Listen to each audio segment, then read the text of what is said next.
Now all the speculations come out. Good Lord. Now we're gonna speculate. Holy mackerel. You know, I tell you, speculation is a hard-won business. I had to do this for like 14 months to earn the right. And hardly any of you, hardly any of you. I don't know. No, not hardly any of you. No. Because what we're experiencing is just explosive pathos.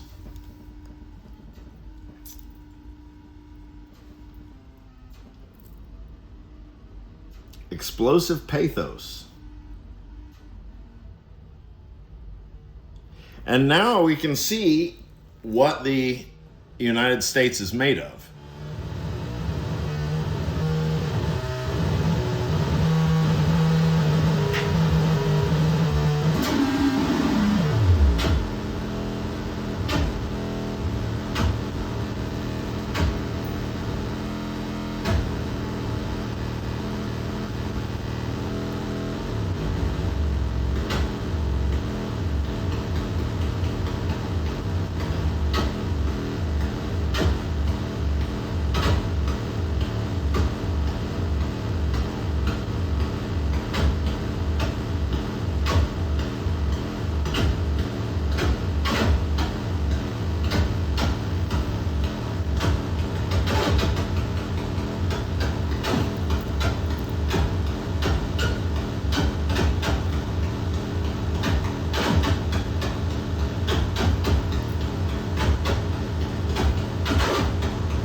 What does this have to do with anything?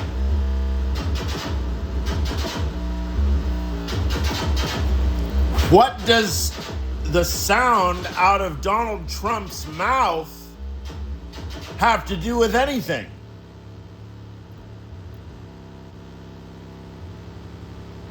All right?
What an explosive time in culture. Is it not? I mean, look, consider.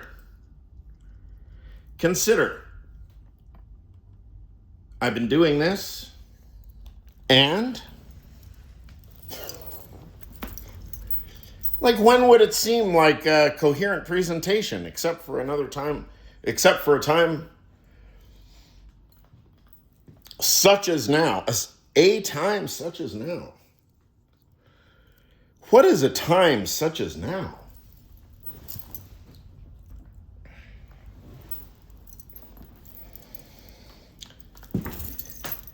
It's now a time for speculation.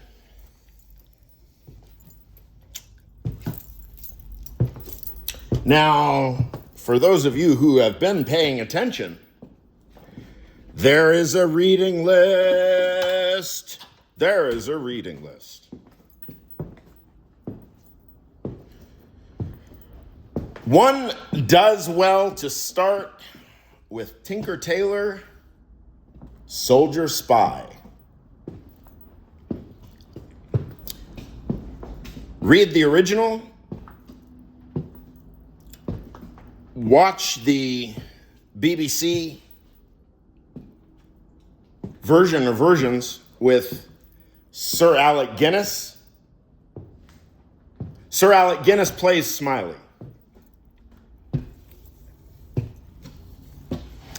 And the 2014 version, I believe, and for the life of me, I just don't remember the director's name, but this is easily the most underrated movie of all time. Tinker Tailor Soldier Spy. I probably know the lines in my sleep.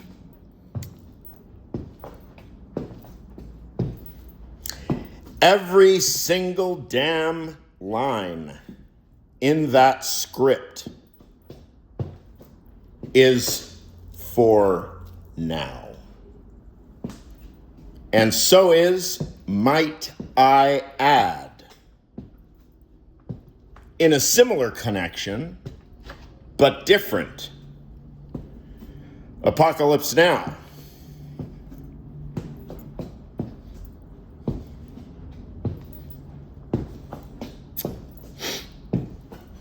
Apocalypse Now, featuring Willard and Kurtz.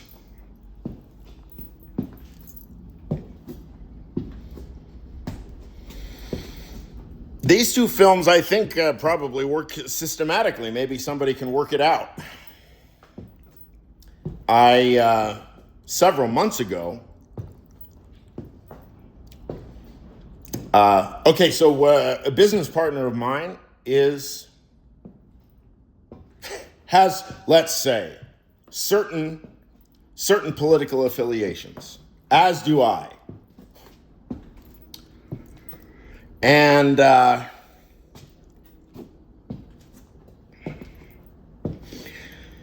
so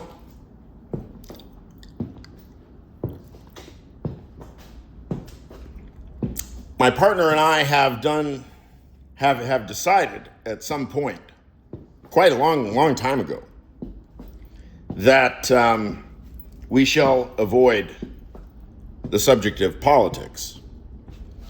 And we've done well along those lines.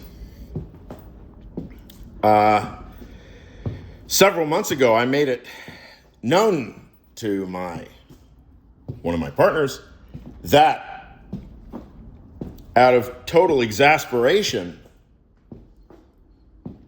with woke, libtard, let's call it spinelessness. Spinelessness. The spinelessness of woke, libtard philosophers. Spinelessness.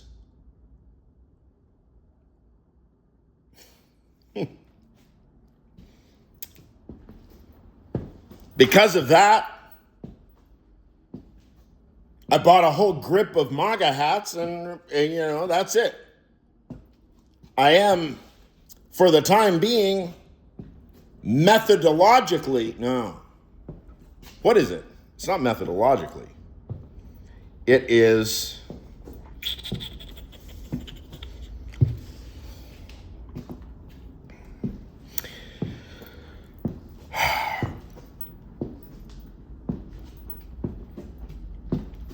It is the entertaining of the notion that there is some future after MAGA, presupposing the spinelessness that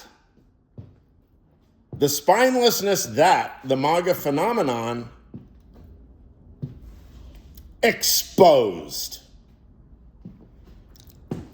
And I've said it once, I've said it 10 times, I'll say it again. Was that not the original thesis, or maybe one of the propositions, straight through the gates, or straight out of the gates, way back in 2015, way back. One of the proposition was by Steve Bannon, I guess. I seem to have this memory. I don't know. Maybe it's a hallucination. That you can just walk up and take the whole damn thing from the woke libtards because they won't defend it.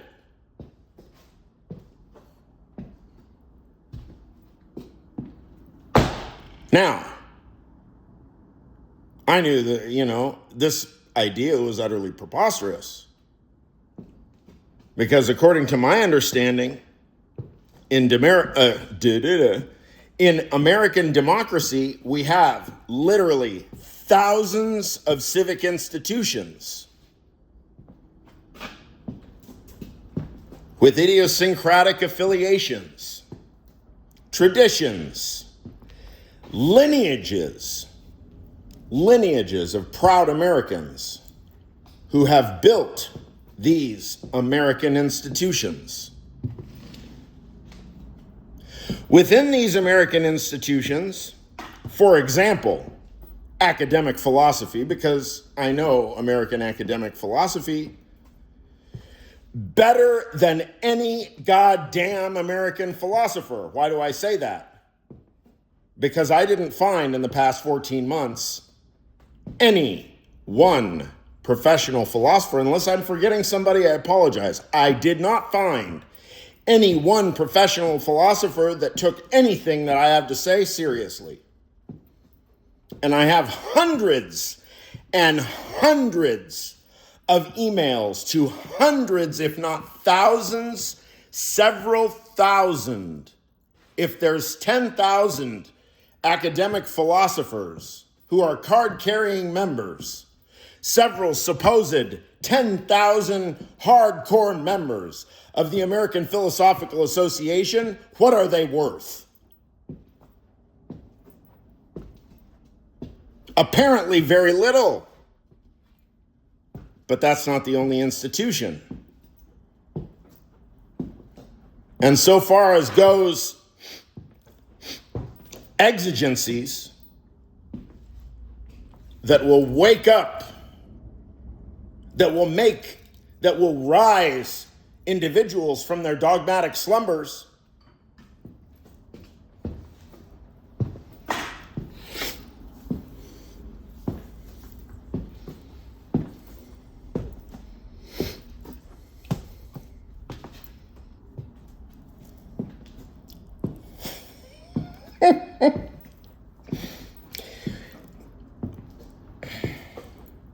I was telling a friend of mine today, and it was very light conversation, even though the subject matter is preposterously dire. It's way past those limits. We're well balls deep into psychosis now. We are balls deep into psychosis. Whose psychosis? It may very well be collective psychosis. But I would wager that it's really only the psychosis of Donald Trump. Now, what should happen, what might happen, what could happen, is that following a cue from Vice President J.D. Vance, following a cue that he is hesitating He is hesitating about support for the war.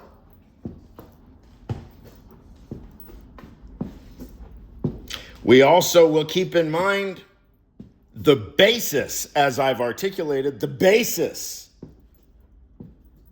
of the waffling and flip-flopping, if that's what it is, or whether it's just a series of conversion experiences of J.D. Vance. His wife, Usha Vance, ostensibly is pregnant. Congratulations to the Vance family. I think is it their fourth child on the way?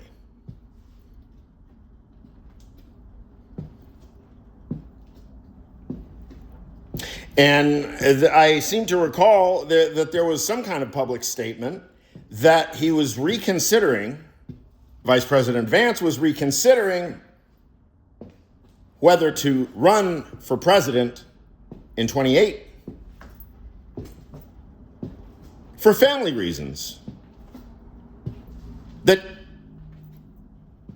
And I think this was part of the whatever impression I had.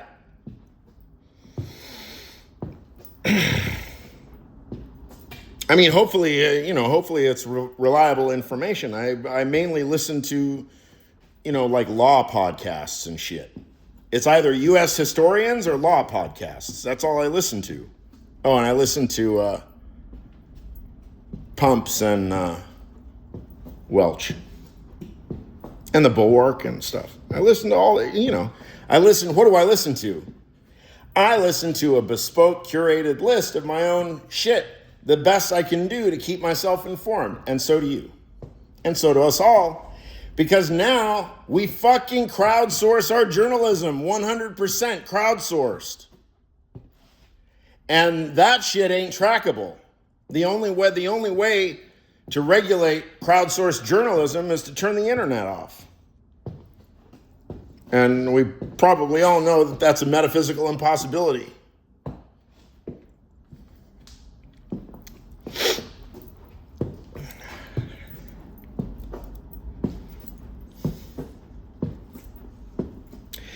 So, apropos, my wild speculation, seems to me, things look pretty fucking ripe for the J.D. Vance household. Because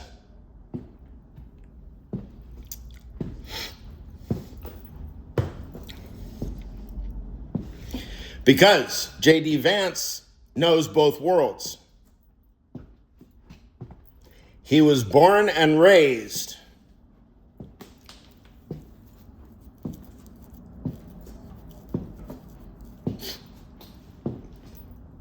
in Ohio,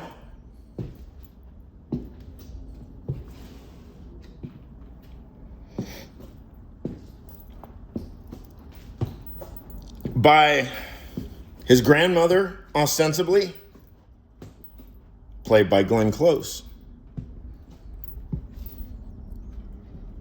If you haven't seen the Hillbilly Elegy, now's the time to catch up.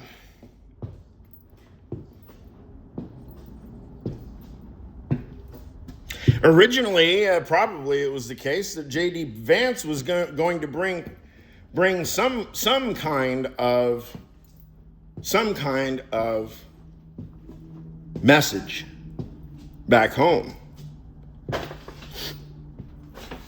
Some kind of message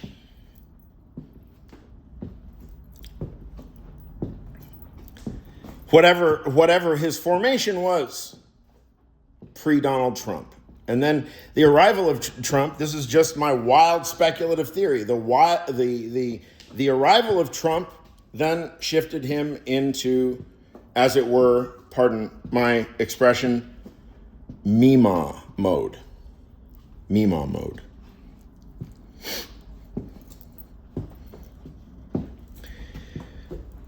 I myself, I come from a long lineage. What long lineage? I come myself from a series of Mimas. My own grandmother and my great-grandmother, This is Laramie, Wyoming. You know, there's guns everywhere.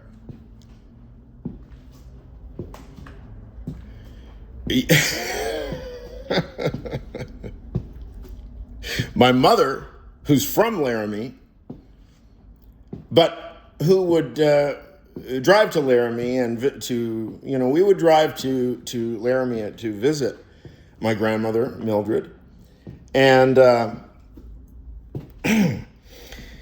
Laramie's a small place. And so if you want some entertainment and fresh air, you go to town.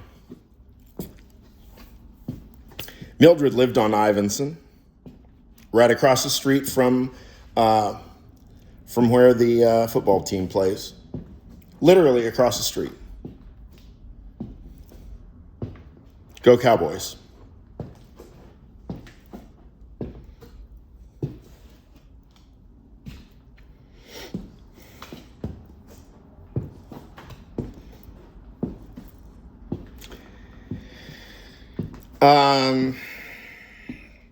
And Dale was out. I wasn't with her. She was actually with her friend.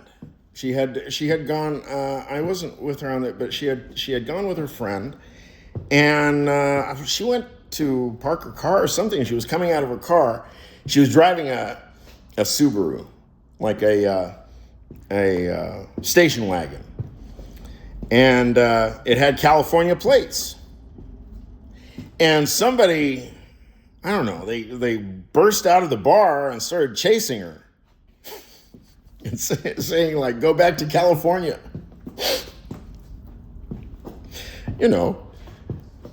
Little did they know, I mean, they're telling that to, 100% daughter of Laramie, Wyoming. I mean, what did he think, that the Californians were there for a vacation? I guess. Well, such was true anyway.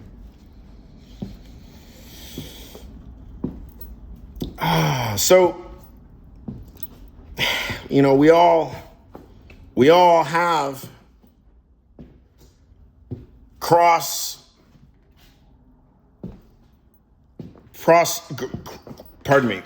spectrum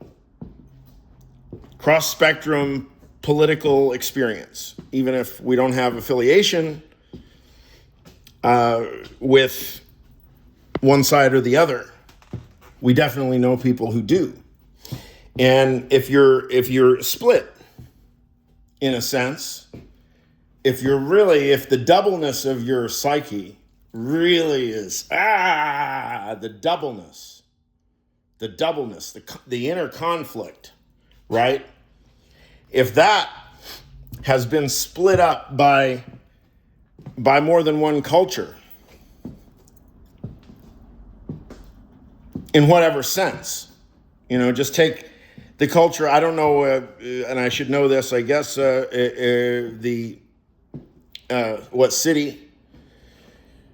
area of Ohio the Vance family is from.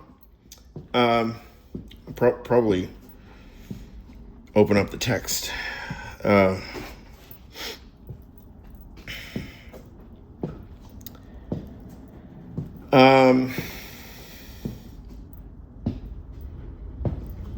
Cultures. Apparently he had some idea why to go to Yale. I mean, that's a pretty specific idea, and it's pretty ambitious. He clearly, must have had something in mind. And I seriously doubt it had very much to do with Donald Trump. And, well, but then Donald Trump showed up, and suddenly all of those intuitions and instincts probably just snap into place fairly easily, because the thing is, it must have been a little bit uncomfortable for him for a while there, because that was right in the timing of it.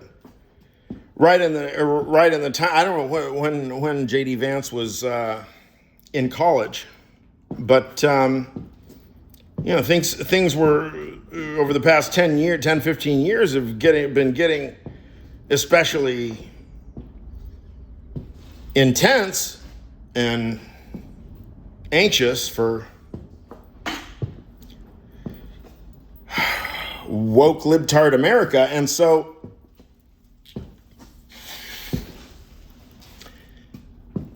it may have been a kind of cost benefit, think, well, you've got all these really, really kind of straightforward, aggressive gestures that he understands just from growing up. And whatever doubleness in his philosophy, it emerged somehow because he's got too much of an imagination, or he's curious, or he thought that maybe he saw a clear path forward for Ohio, or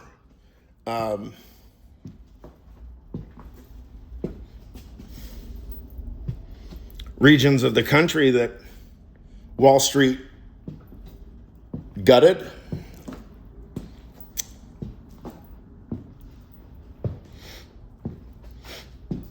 J.D. Vance, regardless of his future in politics, his time is now.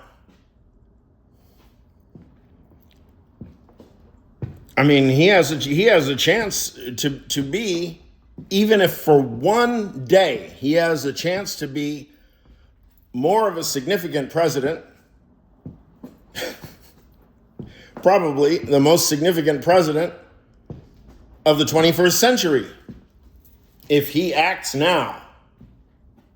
But you got to crack open Julius Caesar now.